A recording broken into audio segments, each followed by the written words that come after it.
Viele Schicksale, viele Begegnungen, bewegende Momente, gepaart mit Freude und Leid.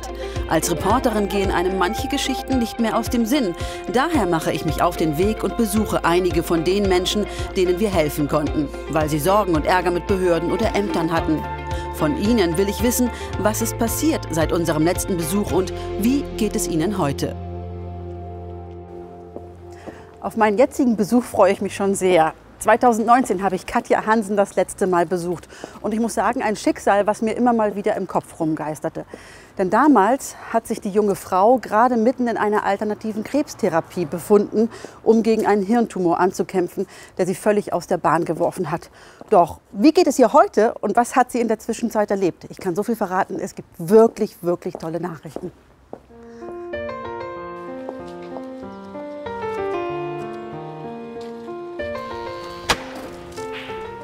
Hallo! Hallo! Frau Hansen! Sie haben Haare, hallo!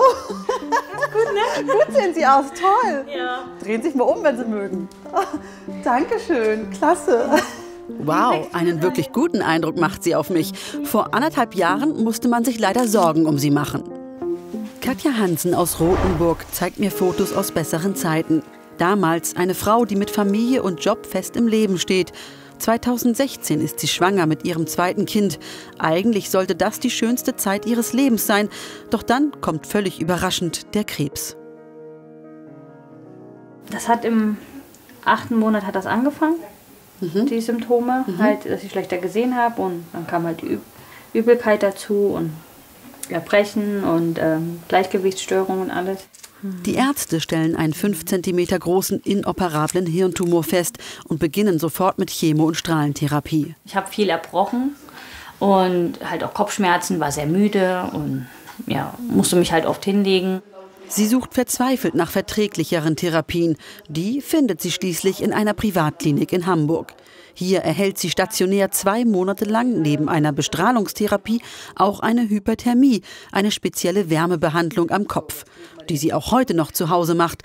Was aussieht wie ein Pflaster, sind Elektroden. Die erzeugen Wärme und aktivieren so ein elektrisches Magnetfeld, das den Tumor angreift. Beim Auftragen hilft ihr Freundin Angelika Albrecht.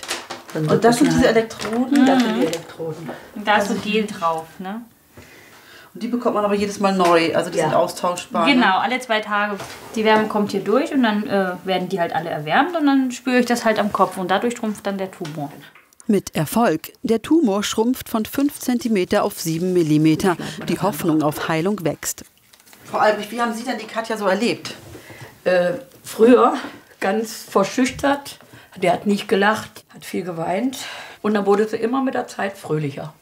Hat dann gemerkt, das Leben ist doch lebenswert und es hat ja auch eine Aussicht, gesund zu werden. Ne, sie war am Anfang eben nicht der Meinung, sie wird nicht mehr gesund. Und das wurde immer besser.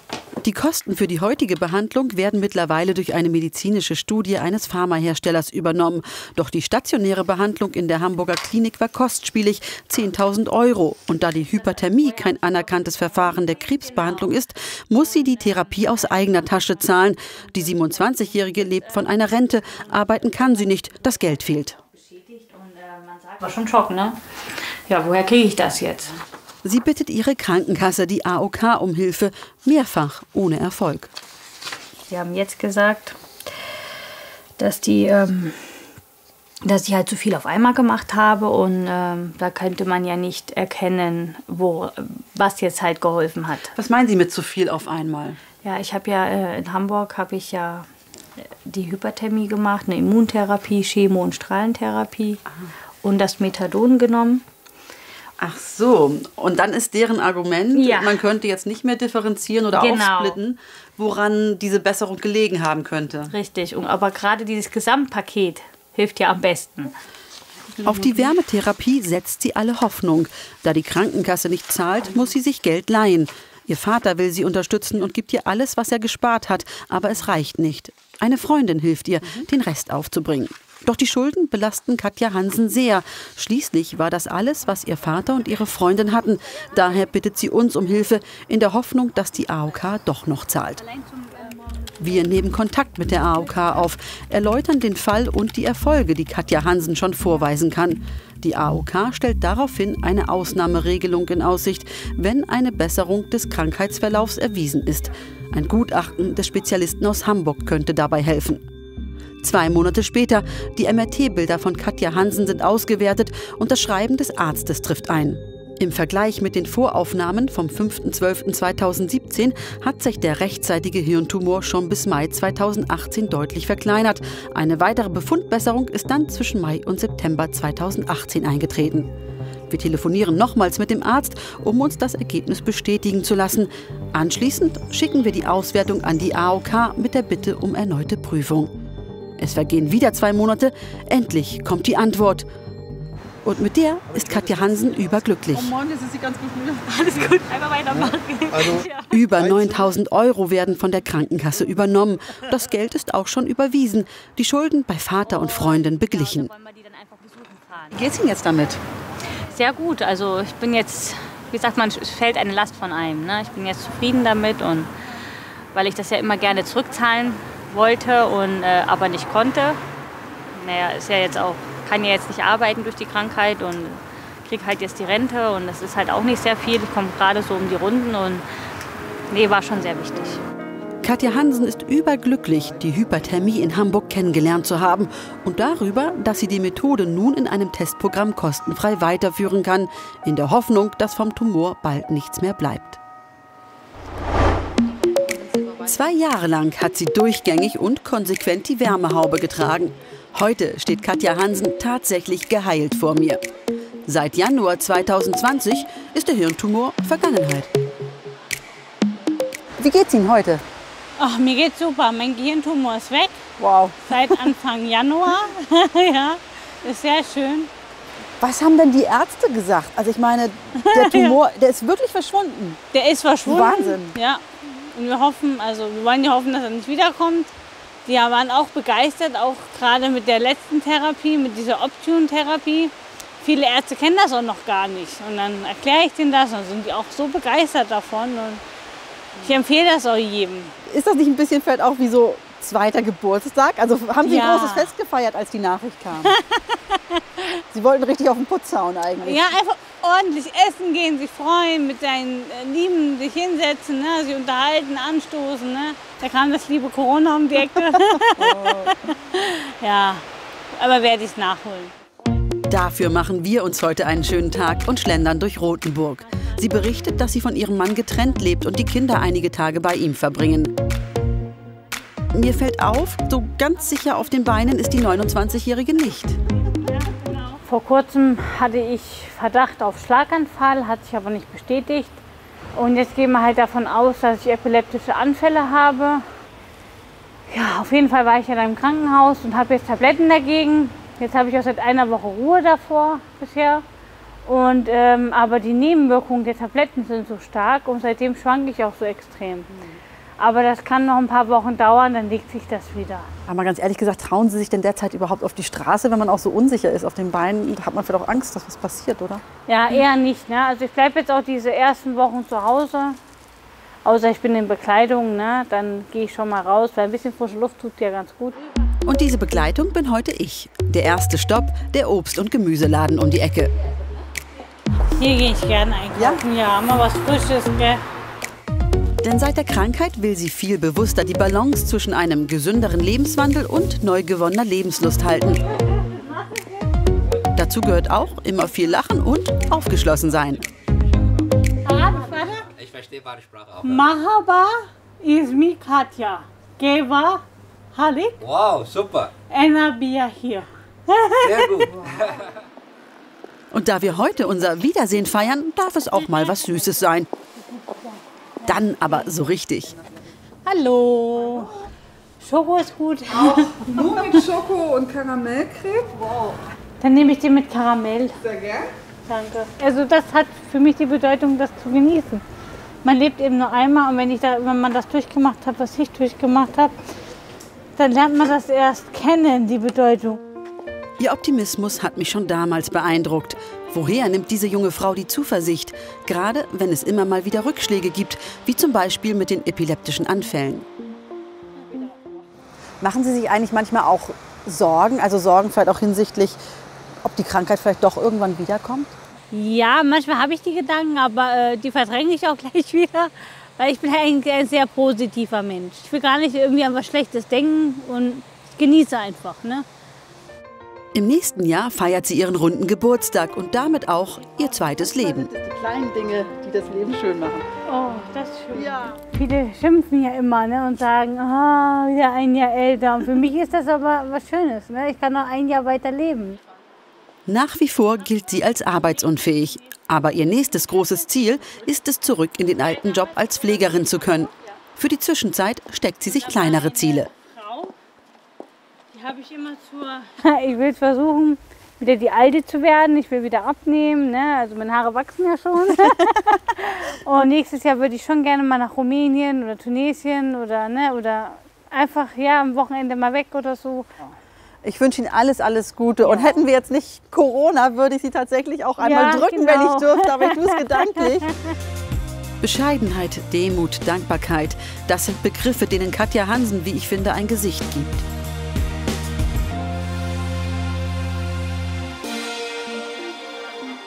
Gleich besuche ich eine junge Dame, Liara. Liara ist 9. Ja, und wie sich das gehört für einen Besuch bei einer Dame, da hat man auch ein Mitbringsel dabei. Was Süßes, geht ja eigentlich immer bei Kindern.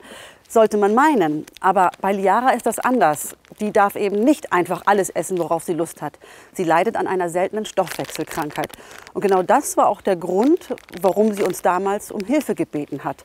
Ja, und bevor wir jetzt schauen, wie es Liara heute geht, hier erst einmal ihre Geschichte. Das war noch vor Corona. Die 8-jährige Liara Steinmacher aus Taunusstein wäre so gerne ein ganz normales Mädchen.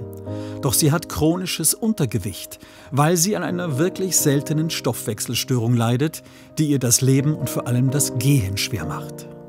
Wenn du dir was wünschen dürftest, irgendwas, was du besonders gerne hättest oder wie es dir besonders gehen sollte, was würdest du dir wünschen? Dass ich besser laufen kann. Liara leidet am sogenannten MTP-Mangel. Kurz gesagt, Liara kann aus vielen Lebensmitteln kaum Energie gewinnen. Das wurde lange Jahre nicht erkannt. Die Folge? Entwicklungsstörungen, wie uns ihre Mutter Sandra erklärt. Sie hatte keine Muskelspannung und ihr fehlten Entwicklungsschritte. Und wir waren jedes Jahr beim Arzt, also mehrfach beim Arzt. Und die haben immer gesagt, ja, das verwächst sich noch, lassen Sie sie mal, wird schon alles gut werden. Und so ging ein Jahr nach dem anderen vorbei. Aber nichts wurde gut. Die Stoffwechselkrankheit zwingt Liara mittlerweile auch in den Rollstuhl. Sie ist buchstäblich zu schwach, um auf eigenen Beinen zu stehen. Vielleicht hätte es gar nicht so weit kommen müssen, hätten die Ärzte die Krankheit früher erkannt. Wenn man dann nachliest und Sachen findet im Internet, dass man das schon hätte viel früher entdecken können oder müssen eigentlich als Arzt, ja, das schockt einen dann schon, ja. Zumal wir ja ständig dort waren und immer über andere Sachen belehrt wurden, warum sie noch nicht geimpft ist, warum sie das noch nicht hat. Aber auf dieses Grundding ist ja gar keiner eingegangen. Sandra Steinmacher hatte sich bei uns gemeldet, weil Liara in Begleitung ihrer Mutter eine Schwerpunkt-Reha machen soll. Im IFA Kinder-Reha-Zentrum auf der Insel Usedom. Denn nur dort werden gleichermaßen ihre Probleme mit dem Laufen als auch mit der richtigen Ernährung optimal behandelt. Denn Liara droht bei falscher Ernährung chronisches Untergewicht und damit eine irreparable Schwächung ihres Körpers. Sie braucht mittelkettige Öle, MCT-Öle. Nur die kann ihr Körper leichter verarbeiten und in Energie umsetzen. Zurück in Taunusstein. Dort bedauert Sandra Steinmacher, dass ihre Krankenkasse, die AOK, die Reha 3 Tage nach dem ersten Antrag direkt abgelehnt hat. Und auch nach dem Widerspruch gab es eine erneute Ablehnung. Wir haben dann ja sogar Fachbriefe von 3 unterschiedlichen Ärzten dorthin weitergeleitet. Und auch es wurde wieder abgelehnt. Also sogar mit diesen Stellungnahmen von Fachärzten wurde es wieder abgelehnt. Ja. Also auch da haben die ja wirklich gar nicht irgendwie nochmal nachgefragt oder so. Ja. In der Redaktion spreche ich mit der AOK. Sie begründet schriftlich die Ablehnung der Reha mit zeitlichen Vorgaben. Es müssten immer 4 Jahre zwischen solchen Maßnahmen liegen. Liara war letztes Jahr schon auf einer Reha und sie sei medizinisch gar nicht notwendig. Wir fahren zur AOK nach Bad Homburg. Leider will niemand von der AOK mit uns persönlich vor der Kamera sprechen, aber man hat uns immerhin diese Nachricht hier zukommen lassen. Und darin heißt es, dass dem MDK, also dem Medizinischen Dienst der Krankenkassen, noch maßgebliche Berichte zu Liara fehlen würden. Man gibt immerhin zu, man hätte diese Berichte auch längst selbst anfordern können. Man will, das hat man uns auch geschrieben, in möglichst kurzer Zeit eine Entscheidung treffen. Und wir hoffen natürlich zum Positiven für Liara und ihrer Schwerpunkt-Reha auf Usedom.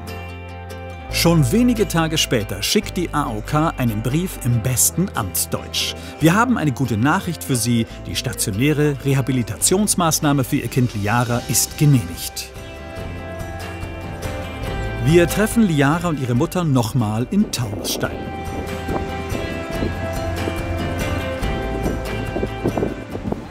So, schlechtes Wetter, ja, aber gute Nachrichten. Grüße dich, hi. Also es klappt jetzt hier doch mit der Schwerpunkt-Reha. Oh, toll. Ja, also insofern alles wird gut. Wegen Corona musste die Reha übrigens erstmal verschoben werden, aber sie wird stattfinden. Genau, Ende April startet. Das war's, was wir tun konnten. Oh, tausend Dank. Sehr gerne. Machen Sie es gut. Danke für die Hilfe. Und dir gute Erholung, ja? Danke. Tschüss, macht's gut. Danke. Ende gut, alles gut? So einfach war es dann doch nicht. Zunächst sah es gar nicht gut aus mit der Reha. Corona hatte das, was wir für Liara erstritten hatten, erstmal auf Eis gelegt. Ein Dämpfer für die Familie. Doch Ende Juni war es dann endlich soweit. Die Koffer konnten gepackt werden und ab ging es auf die Insel zur Reha nach Usedom. Ja, beschreib doch mal ein bisschen, wie war das denn auf Usedom für dich? Was hat dir da besonders gut gefallen? Der Strand. Wir haben auch zusammen gespielt immer. Wie haben Sie das denn da so erlebt? Ja, es war für uns echt wichtig, mal andere kennenzulernen, die dieselbe Krankheit haben und dann auch so diese Verläufe zu sehen der Einzelnen, die ja doch sehr unterschiedlich waren. Ja, allein diese Gesprächsrunden haben schon super viel gebracht. Ja. Einfach halt auch mal sich austauschen zu können, so diese Erfahrungen. Zum Beispiel, wie dieser leckere Kuchen gelingt, speziell fettfrei für Liaras Bedürfnisse. Mein Gummibärchen-Mitbringsel darf sie übrigens auch essen. Das größte Geschenk für Liara während der Reha war, eine neue Freundin kennenzulernen. Endlich jemanden zu treffen mit derselben Krankheit. Das hat die Mädchen bis heute verbunden. Regelmäßig haben sie noch Kontakt. Der positive Ruck hielt allerdings nicht lange an. Hier waren dann natürlich alle Therapien, bis auf die Physio, komplett stillgelegt. Schwimmen hat sie, glaube ich, seit März nicht mehr gehabt. Und das war sehr schade, weil man hat auf Usedom gemerkt, dass gerade diese Schwimmtherapie, diese Einzeltherapie ihr super viel gebracht hat. Und das ist halt dann ja, sehr schade gewesen, dass das hier nicht fortzusetzen war. Ja. Gerade das Schwimmen fehlt, denn das ist besonders wichtig zur Bildung der Muskulatur. Umso wichtiger der regelmäßige Besuch beim Physiotherapeuten. Das zumindest geht derzeit noch. Diese Ringe, die müssen da hinten an die Kletterwand. Und dann geht es hier über den kleinen Bewegungsparcours. Das heißt erst über das Wackelbrett, dann über die Bank. Immer wenn du Hilfe brauchst, sagst du Bescheid. Dann halte ich mit einem Finger oder mit 2 Fingern am Ring fest und helfe dir ein bisschen. Ja? Vorsicht, hier am besten wirklich versuchen in der Mitte zu laufen, weil das ganz wackelig ist. Ja? Und ich mache jetzt mal ein bisschen Sturm, okay?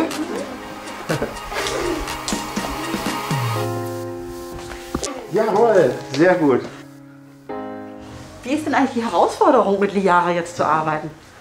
Ihre Grunderkrankung ist halt so, dass wir eine fortschreitende Verschlechterung der Symptome erwarten müssen. Ja? So, Ziel der Therapie ist es, diesen Zustand so lang wie möglich zu erhalten.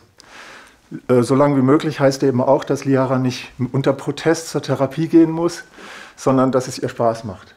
Spaß hat Liara, das ist kaum zu übersehen. Doch erst einmal keine gute Prognose, wenn es nur darum geht, den Status quo zu erhalten. Ob sie jemals sicher gehen oder laufen kann, ist wohl fragwürdig. Die Therapie ist derzeit wichtiger denn je. In der Schule auch bei der Physio. Ah, ja. Wir waren letzte Woche in Freiburg. Da gehen wir immer zweimal im Jahr hin.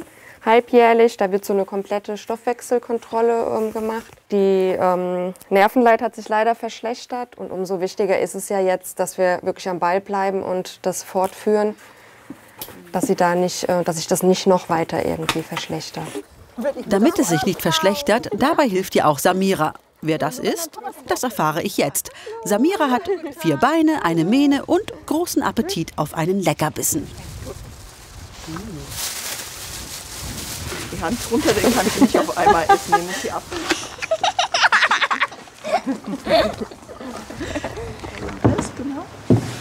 So, dann packe ich mal die Samira ein. Los geht's mit der Reittherapie. Auf dem Pferderücken arbeitet Liara am Gleichgewicht und an ihrer Körperspannung. Für das Mädchen ist es aber noch viel mehr. Was bedeuten denn die Reitstunden für Liara? Das bedeutet ihr richtig, richtig viel. Wir haben ja auch eine lange Pause gehabt, Corona-bedingt, und haben dann einen neuen Reitstall gesucht, was auch ein bisschen schwierig war.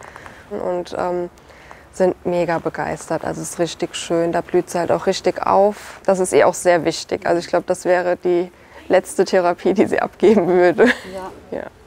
Ich finde, sie ist ja wirklich irgendwie ganz offen, ganz aufgeweckt, aber auch lebensfroh. Und ist sie das denn auch wirklich, sag ich mal, dass sie so optimistisch auch in die Zukunft blicken kann? Was ist so Ihr Eindruck?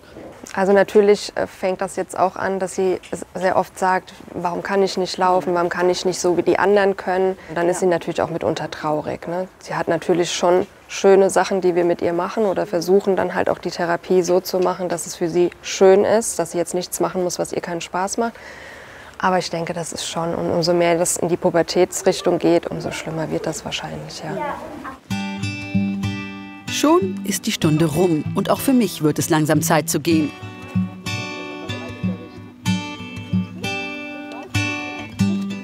Na, und wie war das denn für dich? Hallo Samira. Schön. Und Samira ist ein tolles Pony, oder? Ist das auch ein bisschen so wie eine Art Freundin, eine tierische Freundin? Toll. Ja. Klasse. Frau Steinmacher, wo soll es denn jetzt noch weiter hingehen mit Ihnen? Was sind so Ihre Pläne für die Zukunft? Ja, wir haben für nächstes Jahr eine Mutter-Kind-Kur auf Usedom. Und dann würden wir natürlich 2022 noch mal gern zur Schwerpunkt-Reha. Ja, dann hoffen wir auf unsere neue Wohnung, die ja behindertengerecht dann sein soll. Ja. Und das sind so Schritt für Schritt in die Zukunft. Liara, herzlichen Dank, dass ich hier sein durfte. Samira, du natürlich auch. Ich wünsche dir weiterhin viel Spaß bei deinen Reitstunden. Frau Steinmacher, Ihnen wünsche ich auch alles Gute. Dankeschön für Sie auch. Haben Sie weiterhin viel Kraft. Danke. Und es hat mir sehr gefallen. War ein schöner Tag mit euch. Tschüss.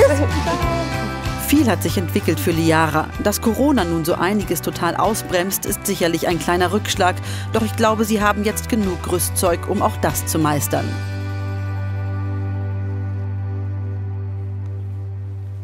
Ja, das Schild ist noch da. Seit 27 Jahren hat Jürgen Becker hier seine Physiotherapiepraxis in Frankfurt. Ja, und als wir ihn das letzte Mal besucht hatten, da stand es um die gar nicht gut. Er sollte nämlich ausziehen. Wir konnten ihm damals helfen. Doch wie geht es Jürgen Becker heute? Und ob dieses Schild immer noch so Bestand hat? Doch zunächst einmal, bevor wir Jürgen Becker selber treffen und ihn das alles persönlich fragen, hier noch mal seine Geschichte und worum wir und Jürgen Becker damals kämpfen mussten. Diese Hände sind wie Augen. Sie gehören Jürgen Becker. Er ist fast blind. Ich aber sehe, für seinen Beruf als Physiotherapeut ist seine Blindheit ein Vorteil. Durch dass ich meine Hände auf den Körper des Patienten lege, werden wir wesentlich mehr Informationen über das Gewebe, ob Verspannungen da sind, Verklebungen da sind, mitgeteilt. Die kann man nicht mit dem Auge erfassen. Also von daher sehe ich das als Vorteil an. Unglaubliche 28 Jahre schon arbeitet Jürgen Becker in seiner Praxis zum Wohl seiner Patienten. Die waren dann auch entsetzt, als sie erfahren haben, dass ihren Therapeuten die Praxisräume gekündigt wurden. Das wäre für mich schlimm. Dann müsste ich erstmal einen neuen Therapeuten suchen. Und es gibt unterschiedliche Therapeuten. Ich weiß gar nicht, wie gut dann mein Arm behandelt würde, ob das weiter so gut ginge mit dem Arm. Jürgen Becker hatte die Räume vom Versorgungswerk der Landesärztekammer gemietet. Vor 3 Jahren dann plötzlich die Kündigung aus Brandschutzgründen. Da war also die Rede von großen Sanierungsmaßnahmen. In welchem Umfang finanziell hätte sich das bewegen sollen? Ich glaube, es war die Rede von 60.000 bis 80.000 Euro. Was haben Sie über das Versorgungswerk gedacht in dem Augenblick? Das möchte ich hier eigentlich gar nicht äußern. weil da kann man nichts Gutes mehr denken, weil das ist einfach nicht die feine englische Art, wie man mit Personen umgeht. Erst recht nicht, wenn man mit diesen Leuten so lange zusammengearbeitet hat, mehr oder weniger. Jürgen Becker leidet als Sechsjähriger unter starken Fieberschüben. Sein Kinderarzt gibt ihm schließlich ein starkes Medikament, das allergische Reaktionen bei ihm hervorruft. Hautverbrennungen und eine fortschreitende Erblindung sind die Folge. Deshalb will Jürgen Becker in seinen letzten Berufsjahren einen Praxiswechsel unbedingt vermeiden. Nach der langen Zeit kennt er seine Praxis in- und auswendig. In der De-facto-Redaktion. Ich spreche mit Ramona Petrov, die den Fall von Anfang an betreut. Sie hatte Gelegenheit, mit dem Versorgungswerk der Landesärztekammer mehrfach zu sprechen. Was ist deine Einschätzung, diese Versorgungswerk der Landesärztekammer? Was sind das für Leute? Wollen die den schnellen Reibach machen, indem sie ihn rauswerfen, sanieren und jemanden anderes reinnehmen? Oder was ist deren Motivation?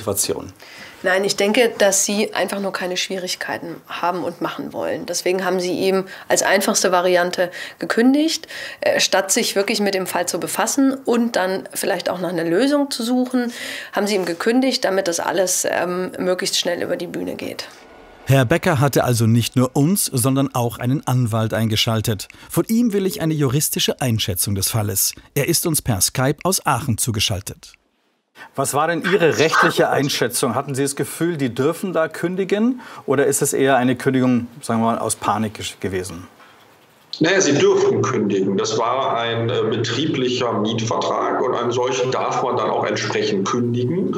Also das ist so, dass die Kündigungsfristen, je nachdem wann man kündigt, bei einem solchen Vertrag normalerweise 6 bis 9 Monate sind. Und man hätte den Herrn Becker auch juristisch gesehen aus der Immobilie rauskriegen können, ja. Dann hatte das Versorgungswerk aber die dreiste Idee, Herrn Becker die Kosten für die Brandschutzsanierung aufzubürden.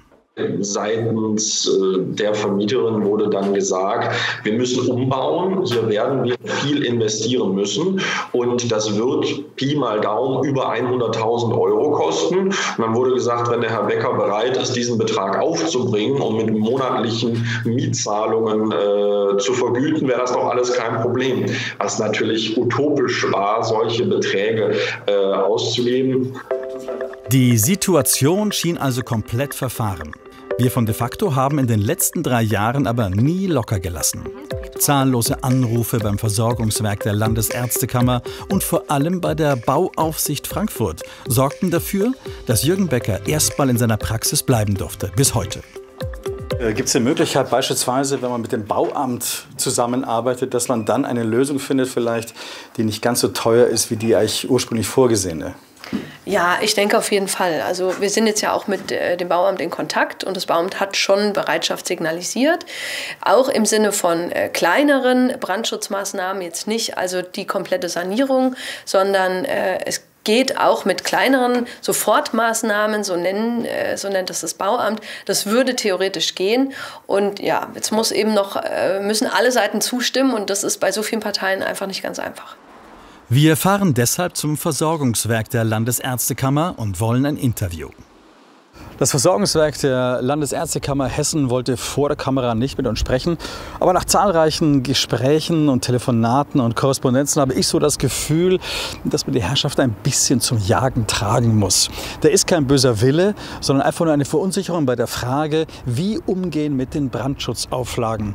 Und jetzt gibt es ja die kleine Lösung. Das heißt, das Versorgungswerk könnte Herrn Becker tatsächlich entgegenkommen. Einige Wochen später besuche ich Herrn Becker erneut in seiner Praxis. Er darf bleiben.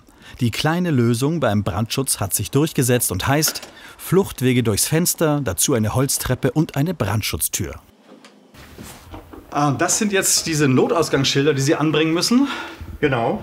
Zusammen mit den Piktogrammen am Fenster. Und ich stehe hier gerade auf so einer Treppe, die war wohl auch notwendig. Die Treppe war auch notwendig und soll den Notausstieg begünstigen. Also Brandschutztür, diese Piktogramme und die Treppe, damit sind die Maßnahmen erledigt. Ich darf mich verabschieden. Herr Hübner, ich bedanke mich beim ganzen Team und ohne Sie wäre das nicht möglich gewesen. Und ich fliehe jetzt. Wiedersehen. Genau. Hallo, guten Tag. Hallo, Herr Becker. Wir kommen mal vorne, hallo, wir kommen mal vorne rein und nicht wie der Robert. Beim letzten Mal ganz sportlich durch den Notausgang. Hallo. Raus ist er zumindest, ja. Na, wie geht's? Sind Sie gerade alleine? Haben Sie Patienten? Nein, ich bin gerade alleine. Habe gerade Pause. Pause, gut. Haben wir einen guten Zeitpunkt erwischt. Ja. Na, wir wollten Sie ja gerne noch mal besuchen und mal horchen, wie so der Stand der Dinge bei Ihnen ist in der Praxis. Schon seit 2016 begleiten wir Jürgen Becker. Damals fing der ursprüngliche Ärger an. Kaum ein Fall, der uns über einen so langen Zeitraum auf Trab gehalten hat. Daher keine Frage, dass wir noch mal nach ihm schauen wollen. Tätig ist er noch in der Praxis, wobei es derzeit nicht allzu viel zu tun gibt. Wie ist es denn derzeit jetzt überhaupt mit Ihren Patienten? Kommen viele oder ist es ruhig? Also es ist eine etwas andere Situation als im April. Da war alles voll.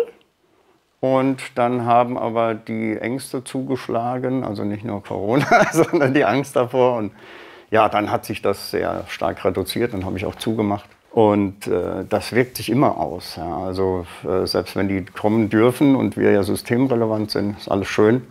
Aber wir brauchen ja nun mal auch den Patienten. Und bringt Sie das in Schwierigkeiten jetzt auch, was das Finanzielle vielleicht angeht? Also es wird sicherlich da früher oder später mal die Frage zu stellen sein, lohnt sich das noch, der Aufwand? Jetzt wohne ich ja auch nicht gerade hier um die Ecke.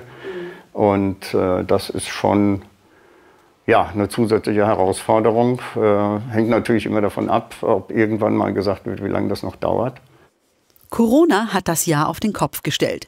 Vielleicht hat er auch deshalb noch keinen aktuellen Mietvertrag von der Landesärztekammer erhalten. Juristisch gesehen ist er derzeit nur in den Praxisräumen geduldet und jederzeit kündbar.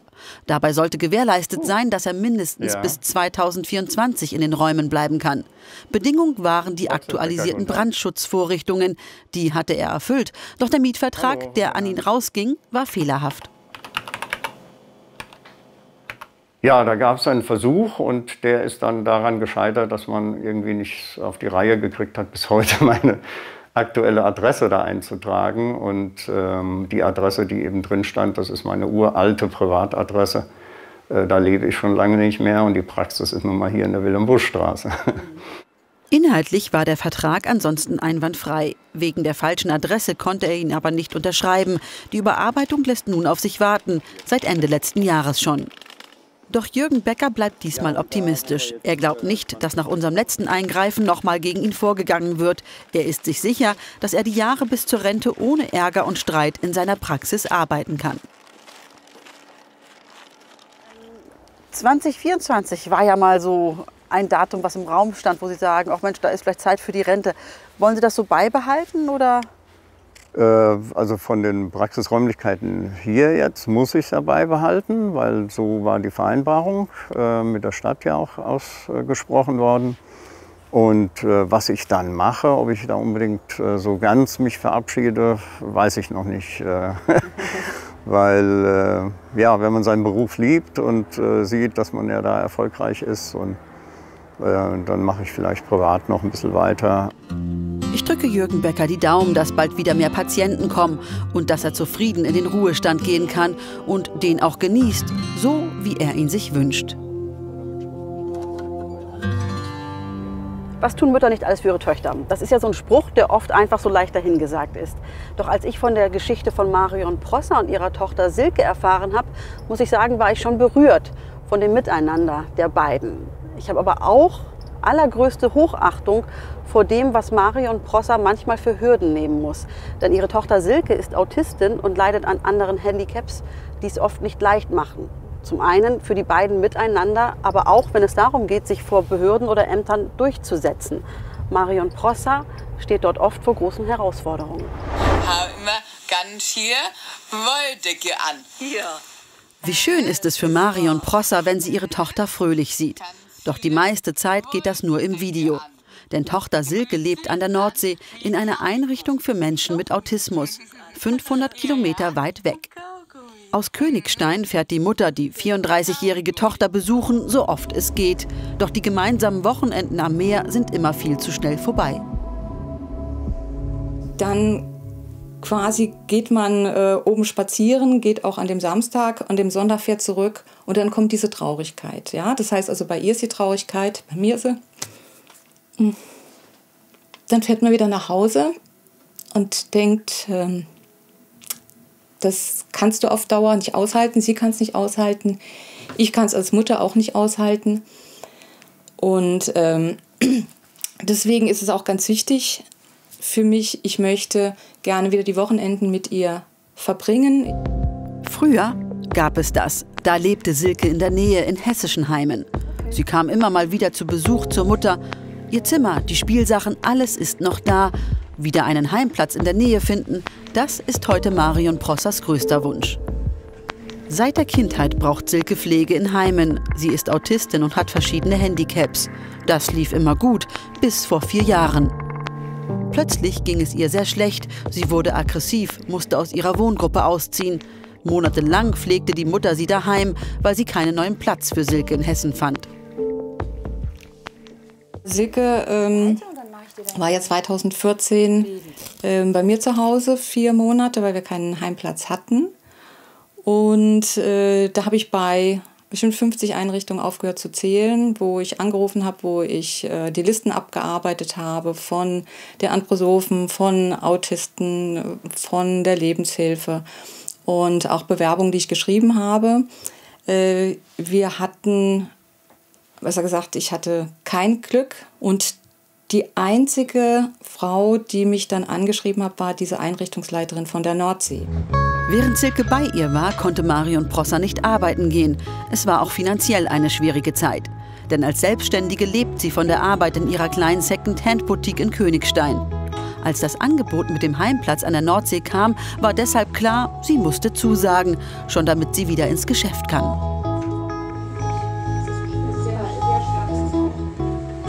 Ich habe mir dieses Geschäft vor ca. 10 Jahren aufgebaut.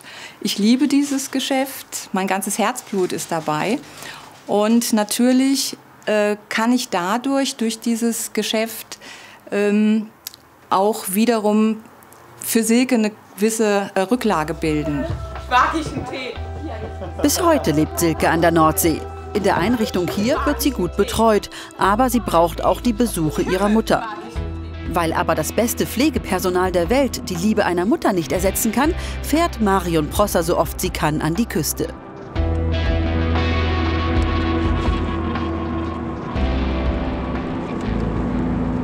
Ich fahre jetzt seit genau 4 Jahren zu Silke. Das heißt, ich fahre alle 4-5 Wochen fahre ich 1000 Kilometer. Fahre Freitag morgens um 6 Uhr fahre ich los. Und am Sonntagmittag fahre ich wieder runter. Und so ab dem 3. Jahr, dann habe ich gemerkt, dass es auch körperlich mich angeht. Nach diesen vielen Stunden auch, dass ich abends im Bett liege, ich vibriere regelrecht. Und das kannte ich nicht. Jede Fahrt zerrt an der Gesundheit der 64-Jährigen. Deshalb hofft Marion Prosser jetzt endlich einen Heimplatz in Hessen zu finden. Doch das ist schwer. Woran liegt das? Hier im Alfred-Delp-Haus in Oberursel, eine Einrichtung für Menschen mit mehrfacher Beeinträchtigung, wäre auch Silke gern eingezogen. Doch das hat nicht geklappt. Ein Platz war frei, aber den bekam ein anderer. Auch er musste näher zu seiner Familie ziehen. Weil hier ein lebenslanges Wohnrecht gilt, wird nur selten ein Platz frei. Mal passen Interessenten nicht in die bestehenden Gruppen, mal gibt es schlicht keinen freien Platz. Bewerbungen wie die von Silke landen so auf der Warteliste. Das ist in fast allen Einrichtungen so. Silkes Mutter gibt nicht auf. Nach all den Absagen muss es doch mal einen Platz in Hessen geben. Das schrieb sie auch den Verantwortlichen. Ob Behindertenbeauftragter, Landeswohlfahrtsverband oder Sozialminister, alle gaben ihr, was sie bereits hatte, Ratschläge und Adresslisten, nur keinen Heimplatz. Es gibt natürlich immer auch Fälle, die sind noch dringlicher. Ich verstehe das ja, ich habe ja auch Verständnis dafür. Dass da ein Fall vorgezogen werden muss oder auch mal da. Aber irgendwann kommt man an so einen Punkt und sagt, jetzt sind wir eigentlich auch mal dran. Aber ich kann es mit Gewalt ja nicht erzwingen. Ich kann es immer nur hoffen, ich kann anrufen, ich kann schreiben, ich kann mich bewerben, auf den Listen stehen und da habe ich eine ganze Menge. Das geht ja nicht nur mir so. Ich spreche jetzt nicht nur für die Silke, sondern es geht ja ganz, ganz vielen Eltern so, die händeringend einen Platz suchen. Wir haben einfach zu wenig Häuser. Marion Prosser hofft, ihr Hilferuf wird irgendwann gehört und Silke findet einen Heimplatz in ihrer Nähe. Oder eine Pflegefamilie. Hauptsache, es geht Silke dort gut und sie könnte ihre Tochter öfter sehen, nicht nur auf dem Video.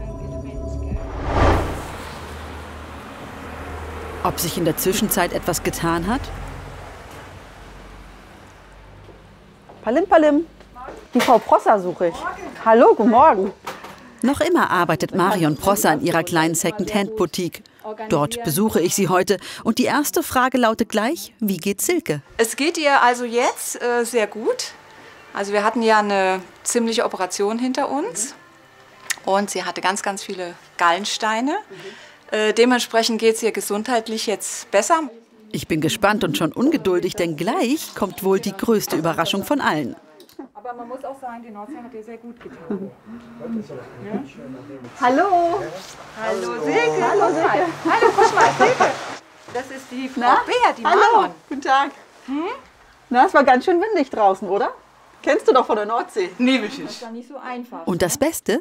Silke ist nicht einfach nur zu Besuch, sondern wohnt seit 9 Monaten wieder bei ihrer Mutter hier in Königstein. Der Umzug war allerdings nicht ganz freiwillig. Die Einrichtung an der Nordsee musste sie wegen Corona verlassen. Dennoch ein schönes Happy End, denke ich zunächst. Ist Ihnen da jetzt nicht erstmal eigentlich vielleicht auch ein Stein emotional vom Herzen gefallen, zu sagen, Silke ist jetzt erstmal wieder bei Ihnen? Das natürlich. Vor allen Dingen weißt du jetzt, du hast dein Kind bei dir. Ne? Du bist natürlich mit 1:1 Betreuung in dem Sinn, kann es ihr gar nicht besser gehen. Du machst alles, weil du darüber glücklich bist, dass du sie hast. Aber es war eine sehr, sehr schwere Zeit. Also das darf man nicht vergessen. Dadurch, dass dieser Umzug war, ist sie so in ein Loch gefallen. Also es kamen ganz viele Verhaltensauffälligkeiten, kamen zurück, die schon gar nicht mehr da waren.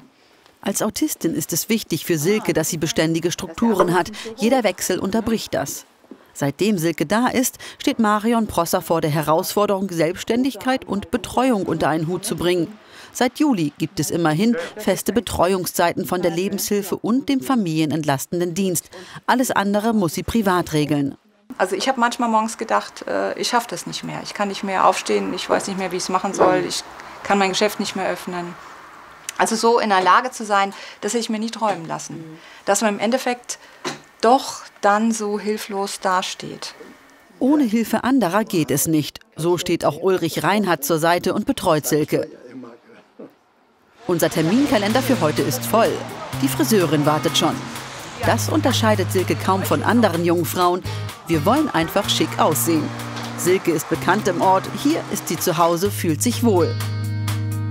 Schneiden wir wieder einen schicken Kopf. Machen wir dich wieder sexy, hexy. So intensive Aufmerksamkeit ist sonst nicht immer möglich gewesen. Hier genießt Silke das richtig. Ein Moment fürs Fotoalbum. Die gute Stimmung täuscht nicht darüber hinweg, dass als nächstes ein Arztbesuch ansteht. Vor kurzem hatte Silke eine Gallenstein-OP. Heute will Dr. Rochel noch mal nach Silke schauen. Er betreut sie schon seit Kindertagen. Ein enges Verhältnis hat sich da aufgebaut. Zeit für ein Dankeschön. Das findet man einfach heute nicht mehr. Einer, der mit so Herzblut dabei ist. Und die Silke hat nämlich vorgestern gebastelt. Und das darfst du jetzt hier gemalt und gebastelt dem Dr. Rochel schenken.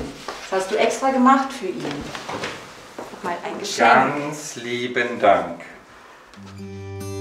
Ein anstrengender Tag. Zu Hause ruht Silke erst einmal.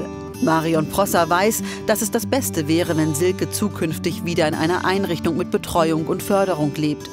80 Bewerbungen hat sie schon geschrieben, 70 Absagen erhalten. Es steht viel auf dem Spiel. Wenn ich nichts finde, dann steht meine Existenz auf dem Spiel. Dann, wenn ich keine Betreuung für Silke habe, ist hier gelaufen. Also das heißt, dann kann ich gar nichts mehr machen. Und davon leben wir. Davon bezahle ich die Wohnung, bezahle ich das Geschäft. Also wir sind darauf angewiesen. Die Lösung? Ein Heim in der Nähe. Wieder einmal bleibt Marion Prosser mit dieser Not zurück. Doch heute freut sie sich erstmal über meinen Besuch und dass mir der Kuchen schmeckt. Und wie geht's morgen weiter? Marion Prosser sagt, es geht immer irgendwo eine Tür auf. Das wünsche ich ihr von Herzen.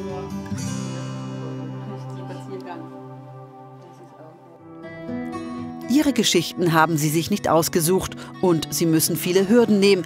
Dennoch gelingt es ihnen, sie zu meistern. Manchmal mit Hilfe, aber immer wieder auch ohne. Sie alle, die ich heute besucht habe, sind wirklich starke Menschen.